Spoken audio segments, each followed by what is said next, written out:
Hola chicos, ¿cómo están? Yo soy Tania. El día de hoy vamos a ver el tan esperado repaso de matemáticas. Es muy sencillo, la verdad. No creo tardarme tanto, o eso espero por lo menos. Así que pues vamos a empezar. Me pedían mucho vi varios comentarios que me decían que no entendían la parte de jerarquía de las operaciones. Este tema es muy importante y aunque no viene de manera tan explícita dentro de su temario, sí es importante que lo sepan. Jerarquía de las operaciones es la manera en la que vamos a poder resolver una ecuación que se nos presente como dándole un orden. Entonces, ¿qué es lo que tenemos que hacer? Cuando nosotros vemos una ecuación, primero vamos a ver si tiene llaves, paréntesis o corchetes. Si sí los tiene, lo que tenemos que hacer es resolver lo que esté dentro de esa llave o de ese paréntesis o así. Ajá. Ahora, ¿qué es lo que sigue? Si no los tiene, vamos a ir a lo siguiente, que es ver si tiene alguna potencia o una raíz cuadrada. Eso es lo segundo que se tiene que resolver. Ya que resolvimos eso, vemos si existe alguna división o multiplicación. Y ya que lo resolvimos, por último va la suma y la resta. Y así, bueno, básicamente eso es todo. Eso es todo lo que tienen que hacer. Ahora, ya entrando en el temario, pues primero nos recuerdan que tenemos números positivos, que tenemos números negativos, fraccionarios, todo eso que es con lo que ustedes normalmente van a trabajar a lo largo de su temario para las operaciones. Entonces deben de saber bien cómo hacer una suma, una resta, una multiplicación y una división. Sencillas, o sea, tampoco les van a poner así una división de 10 números, ¿no? Pues no, pero deben de saber bien los métodos y qué es lo que se debe de utilizar para resolver un problema. Entonces, lo que sigue es ley de los signos, muy fácil. Cuando tenemos una multiplicación o una división, recuerden que los signos iguales van a darnos positivo y los signos diferentes nos van a dar negativo. Es decir, positivo por positivo me da positivo. Negativo por negativo me da positivo. Y si tengo, por ejemplo, positivo por negativo, me va a dar negativo. Y para sumas y restas, lo que sucede es que el signo va a depender de el número que ustedes tengan más grande, de la cantidad más grande. Después vemos relaciones de proporcionalidad, ¿no? Cuando tenemos un número fraccionario, el denominador, que es el número que tenemos abajo de la rayita, ese número nos va a indicar en cuántas partes dividimos a nuestro entero. Y el numerador, que es el número de arriba de la rayita, nos dice cuántas partes tomamos de eso que se dividió. Regla de 3, que los va a salvar de muchos problemas, creo. Ya saben que la regla de 3 se utiliza para que indiquemos para que encontremos una proporcionalidad. ¿Qué es lo importante en la regla de 3? Que ustedes siempre coloquen las unidades que son iguales del mismo lado. Es decir, por ejemplo, si estamos hablando de, no sé, de kilogramos y acá tenemos pesos, o sea, que los dos números de acá sean kilogramos y acá van a ser pesos y a lo mejor van a encontrar pesos, ajá. Pero no se les ocurra poner kilogramos con pesos y acá kilogramos y pues ya no saben qué poner y ya se revolvieron. Entonces, las unidades de ambos lados del igual tienen que ser las mismas. ¿Y cómo se resuelve? Lo que tienen que hacer es como un moñito, ¿no? Recordemos que tienen dos cantidades acá. Entonces es este por este, entre este te da este. Y ven, se forma aquí como un... imagínenlo, es como un moñito. Y esa es la regla de 3. Después... Ay, ¿qué sigue? Fracciones. A veces se les complican mucho las operaciones con fracciones, pero deben de saber bien los procedimientos que tienen que hacer.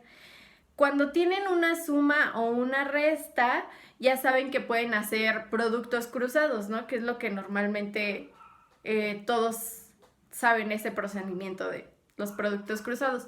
Yo en lo personal no uso eso, nunca me acomodé con ese, pero pues el más común es productos cruzados. Cuando tienen una multiplicación de fracciones, la multiplicación recuerden que es directa, es decir, numerador por numerador se pone arriba, denominador por denominador se pone abajo. Así es. ¿Qué es lo que pasa con una división? En una división pueden hacer la ley del sándwich, es decir, ponen su fracción entre la otra fracción y recuerden que medios por medios se va para abajo y extremos por extremos se va para arriba. Ahora, con los decimales, números decimales, tenemos un punto decimal.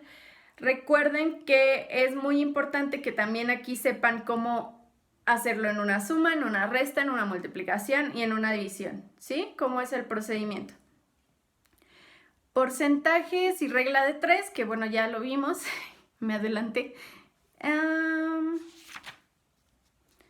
¿Qué más? Hay potencias y raíces cuadradas. No se atormenten, o sea, potencias sí lo tienen que saber, sí tienen que saber cómo hacer una potencia sencilla, ¿no? O sea, 2 al cuadrado. Entonces, recuerden que no se multiplica este número por el exponente, sino que el exponente te indica cuántas veces vas a multiplicar la base. Y por raíces cuadradas, o sea, no se preocupen por saber cómo sacar una raíz cuadrada porque no se los van a pedir así todo el procedimiento. Pero sí sepan qué es una raíz cuadrada y cuál es su concepto. Pasamos a la parte 2, que es álgebra. Y ya de aquí todo se va así. Yo creo que el más pesado es el primero. Álgebra, primero, bueno, en esta parte debemos de saber cómo colocar una expresión, ¿no? Y más que nada, saber cómo hacerlo de un problema, porque a veces les pueden poner ejercicios, cómo sacar una expresión algebraica a partir de leer un problema para poder resolverlo. Eso es lo que deben de saber bien. Entonces recuerden que pues tenemos binomios, trinomios, polinomios y que pues se puede hacer igual las operaciones, suma y resta de polinomios, que es nada más lo que les piden, creo, suma y resta. Entonces eso lo deben de tener ya dominado. Y luego viene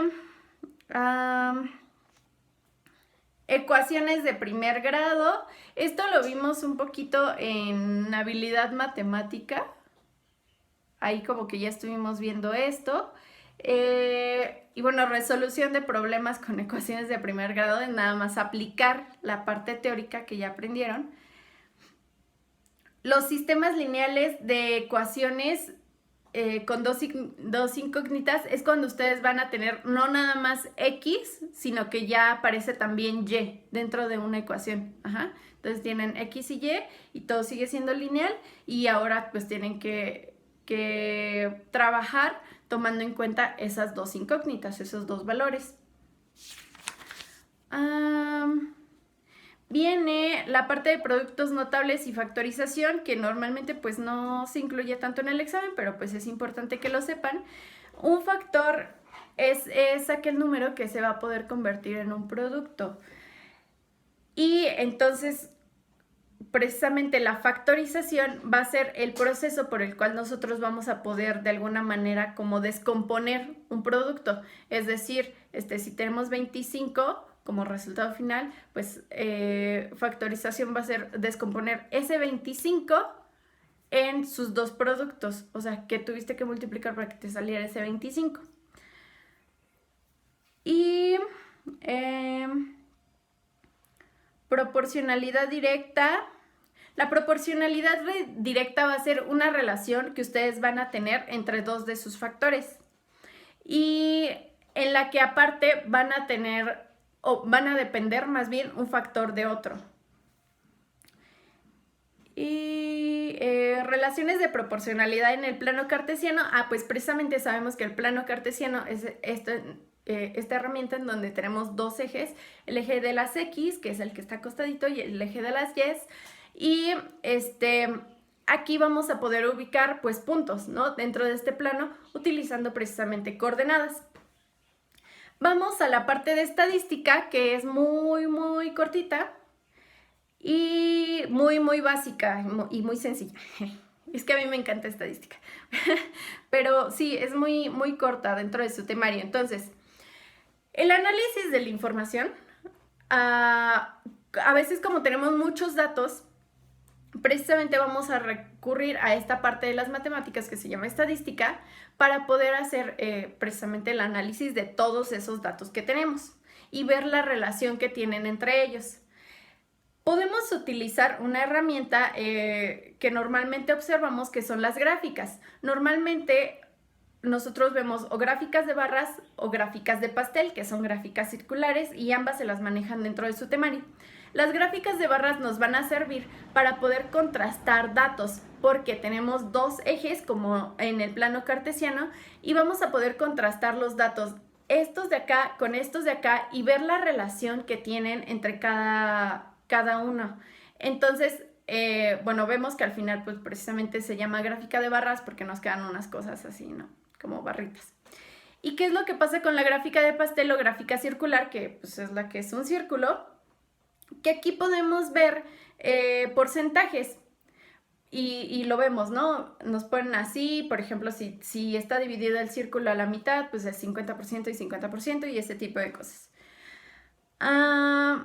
Viene tablas de frecuencia absoluta y relativa. Si ustedes recuerdan, en geografía vimos algo que era lo de la población absoluta y relativa. Como que esos conceptos los pueden traer más o menos a esta parte, el término absoluto y relativo, porque precisamente nuestra frecuencia absoluta va a ser el número de veces que una variable va a aparecer en una muestra. Todo el número de veces que mi variable va a aparecer dentro de una muestra. ¿Qué es lo que pasa con la frecuencia relativa? Pues que la frecuencia relativa va a ser simplemente el porcentaje de la variable que va a tener respecto a mi muestra. Tenemos medidas de tendencia central que manejamos media, mediana y moda. La media o promedio, que conocemos muy bien, es cuando nosotros sumamos una cantidad de números y luego los dividimos entre esa misma cantidad de números. O sea, creo que ni yo me entendí. Es decir, tienen 4 cantidades, suman los 4 y luego lo dividen entre 4 y así van a sacar su promedio. La moda va a ser la cantidad que más veces se aparezca dentro de un conjunto de datos. Y la mediana, ustedes organizan sus valores de mayor a menor y el número que queda en medio, esa es la mediana. Y luego viene la parte de formas geométricas. Una recta, recordemos que va a ser un conjunto de puntos, entonces muchos puntos nos van a formar una recta. Un ángulo va a ser la apertura que se forma entre dos aristas o dos líneas. Entonces esto de aquí pues es el ángulo. Figuras planas van a ser todas aquellas figuras que tenemos en dos dimensiones. Y semejanza de triángulos. La semejanza de triángulos, recuerden que es una proporcionalidad entre dos objetos, o bueno, en este caso entre dos triángulos, cuando tenemos, por ejemplo, un triángulo grandote y vamos a hacer un triángulo chiquito como si estuviera a escala. Entonces vamos a tener los mismos ángulos, los lados van a tener una proporcionalidad, pero el triángulo va a ser idéntico. Y luego viene teorema de Pitágoras. Recordemos que ese pues es a cuadrado más b cuadrado igual a c cuadrada, tomando en cuenta nuestros catetos y nuestra hipotenusa. Y eso nos lleva a lo que son las razones trigonométricas, que es la relación que hay entre los lados de nuestro triángulo rectángulo. El cálculo de perímetros, cálculo de áreas y cálculo de volúmenes son muy importantes, pero son puras fórmulas, chicos, que ustedes ya deben de saber, así que pues repásenlas. Y pues ya con eso terminamos el temario de matemáticas. Les dije que no iba a estar tan largo. Y pues nos vemos en el siguiente video. Adiós.